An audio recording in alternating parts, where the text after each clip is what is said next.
نحمدہ ونصلی علی رسولہ الکریم۔ السلام علیکم ورحمۃ اللہ وبرکاتہ۔ اللہ تبارک و تعالیٰ قرآن پاک میں فرماتے ہیں وَقَضَىٰ رَبُّكَ أَلَّا تَعْبُدُوا إِلَّا إِيَّاهُ وَبِالْوَالِدَيْنِ إِحْسَانًا۔ اللہ تبارک و تعالیٰ تمہیں حکم دیتا ہے کہ اللہ کے سوا کسی کی عبادت نہ کرو اور اپنے والدین کے ساتھ حسن سلوک کرو۔ تو آج ایک بابا جی کو سن لیا کہ وہ بابا جی عجیب قسم کی بات کی اس نے، اور پھر رونے پڑ گئے، ان کے آنسو بہنے لگے تو دیکھنے والے بھی رونے لگے اور ان کے آنسو بھی بہنے لگے کہ یا اللہ، ہمارے ان مسلمانوں کو کیا ہوا، ہمارے اس اسلامی معاشرے کو کیا ہوا، ان لوگوں کو کیا ہوا جنہوں نے قرآن پاک کو بھی پس پش ڈال دیا، والدین کو بھی، دوستوں کو بھی، بیوی اور شوہر کو بھی، رشتہ داروں کو بھی، بہنوں کو بھی، تمام کے تمام حقوق پس پش ڈال دیے اور ایسے طرف چل دیے جہاں پر صرف ایک ایسی گہری کائی ہے جس سے نکلنا پھر ناممکن ہو جاتا ہے۔ اب وہ بابا جی کیا کہہ رہا ہے؟ دکھ اس بات کا نہیں ہے کہ وہ کہہ رہا کہ میرے اولاد میرے نافرمان ہیں، یہ دکھ والی بات نہیں تھی، یہ تو عام سی بات ہے، ہر گھر میں ہر معاشرے میں ایسے لوگ پائے جاتے ہیں۔ لیکن دکھ اس بات کا ہے کہ ان کے بچے چھوٹے بھی نہیں تھے، عام لوگ بھی نہیں تھے۔ کون تھے؟ ابھی آپ سن لیں اور آپ پھر سوچ لیں کہ یہ ہمارے معاشرے میں کیا ہو رہا ہے۔ وہ بابا جی مزدوری کر رہا ہے تو سامنے والے نے اس سے پوچھا بابا جی آپ کے بچے نہیں ہیں؟ تو ہنستے ہوئے کہنے لگا الحمدللہ الحمدللہ میرے 6 بچے ہیں اور 6 کے شادی ہو گئی ہے، سب کی شادی بھی کروائی ہے، 6 بچے ہیں بڑے بڑے عمر کے، سب کی شادی ہو گئی ہے۔ پھر اس نے سوال کیا کہ آپ کے 6 بچے ہیں اور اس گرمی میں آپ سڑک کے کنارے بیٹھ کر مزدوری کر رہے ہیں، یہ کیوں آپ کے بچے کماتے نہیں؟ اس نے کہا کماتے ہیں، 6 وہ کماتے ہیں اور 1 میں ہوں، اور سب الگ الگ کماتے ہیں۔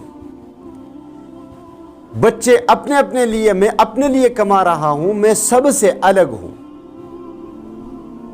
اور پھر اس کے بعد اس نے کیا کہا؟ یہ قابل توجہ بات ہے اور دکھ اور درد دینے والی بات ہے اور رلانے والی بات ہے کہ اس نے کہا میرے 3 بچے عالم ہیں، اللہ اکبر، میرے 3 بچے عالم ہیں، اللہ اکبر، انا للہ و انا الیہ راجعون، کہ 6 میں سے 3 عالم دین ہیں اور وہ بھی اپنے ماں باپ کے ساتھ نہیں ہیں بلکہ اپنے لیے کما پی رہے ہیں اور کھا رہے ہیں اور اپنے والدین کو چھوڑا ہے کہ آپ کماؤ اور کھاؤ۔ یہ رلانے والی بات ہے کہ ایک عام آدمی کے بارے میں تو کہا جا سکتا ہے کہ اس کو والدین کے حقوق کے بارے میں نہیں پتا، والدین کے حقوق کیا ہوتے ہیں یہ نہیں پتا، کیونکہ انہوں نے قرآن نہیں پڑھا ہے، انہوں نے حدیث نہیں پڑھی، اس لیے ان کو پتہ نہیں، یہ کہا جا سکتا ہے۔ لیکن ایک عالم دین کے بارے میں آپ کیا کہو گے؟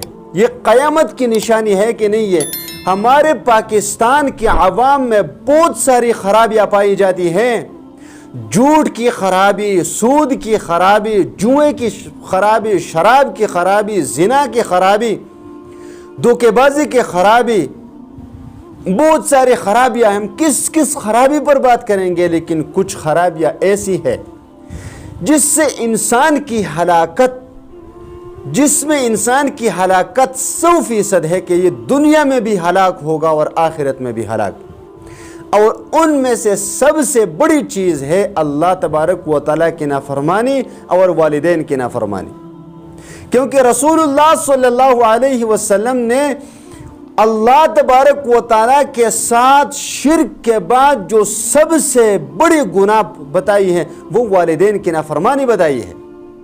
قرآن پاک کو آپ پڑھ لیں، قرآن پاک کا مطالعہ کریں، قرآن پاک میں اللہ تبارک و تعالیٰ نے جہاں پر اپنے حقوق کے بارے میں بتایا کہ میری عبادت کرو، تو وہاں پر اللہ تبارک و تعالیٰ نے اپنے حق کے بعد والدین کے ساتھ حسن سلوک کا حکم دیا ہے۔ والدین کے ساتھ حسن سلوک کا حکم دیا ہے کہ والدین کے ساتھ حسن سلوک کرو. اور ہمارے معاشرے میں ایسا ہو رہا ہے کہ 6 بچے 6 کے 6 شادی شدہ، 3 ان میں عام اور 3 میں علماء، اور اس کے ایک بوڑھے اور بزرگ والد وہ سڑک کے کنارے بیٹھ کر 10-10 روپے کی چیزیں بیچ رہا ہے. تو آپ مجھے بتائیں کہ ہم پھر گلہ کس سے کریں؟ ہم فوج سے کریں، ہم پولیس سے کریں، ہم حکومت سے کریں، سیاستدانوں سے کریں، کس سے گلہ کریں؟ کہ جب گھر گھر میں ماں باپ کو ہم رلا رہے ہیں، گھر گھر میں ماں باپ کی آنسو بہ رہے ہیں، اور گھر گھر میں ماں باپ کی نافرمانیاں ہو رہی ہیں، تو ایسے معاشرے پر اللہ تبارک و تعالیٰ کی رحم کہاں سے آئے گی؟ خدا کے لیے اپنے والدین کی قدر کرو، اپنے والدین کو قدر کرو. ایک ماں نے 9 مہینے تک آپ کو پیٹ میں لیے پھر رہی تھی، پیٹ میں 9 مہینے اس کو تکلیف دے دے کر پھر پیدائش کے وقت اس پر جو تکلیف گزرتی ہے وہ ہم تصور بھی نہیں کر سکتے. پھر پیدائش کے بعد بچے تھے، نہ بول سکتے تھے، نہ مانگ سکتے تھے، سوائے رونے کے ہم کیا کر سکتے تھے؟ جوانی تک اس ماں نے تکلیفیں برداشت کیے، اور اس ماں نے ہمیں کھلایا، ہمیں پلایا، ہمیں سلایا، ہمیں سہلایا. پھر اس والد نے نہ دن دیکھی نہ رات دیکھی، اور اس نے کمایا اور کھلایا ہمیں، پہنایا ہمیں.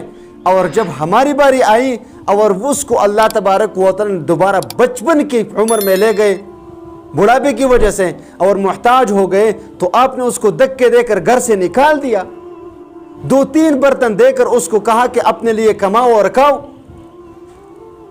ایک ماں اور ایک باپ، بوڑھے ماں باپ کو آپ ایک نوالا کھانا نہیں کھلا سکتے، سال میں ایک جوڑا کپڑے نہیں پہنا سکتے، ایک جوڑا جوتے آپ اس کو نہیں پہنا سکتے. خدا کے لیے ایسے معاشرے پر اللہ تبارک و تعالی رحمت کہاں سے آئے گی؟ پھر ہم گلہ کس سے کرتے ہیں کہ سیاستدانوں نے ہمیں برباد کر دیا، اس نے ہمیں برباد کر دیا، اس نے ہمیں برباد کر دیا. برباد انہوں نے ہمیں نہیں کیا، اللہ کے بندوں، برباد ہم خود ہو گئے. ہم نے اپنے آپ کو خود برباد کر دیا. کسی دوسرے کو گلہ نہ دو، کسی دوسرے کو دوش نہ دو، اپنا احتساب کرو، اپنا احتساب کرو، اور والدین کے نافرمانی نہ کرو، اور والدین کے ساتھ حسن سلوک کرو. ورنہ وہ دن دور نہیں ہے جب اللہ تبارک و تعالیٰ کی پکڑ آئے گی تو ہم میں سے کوئی اللہ تبارک و تعالیٰ کی پکڑ سے بچ نہیں سکے گا.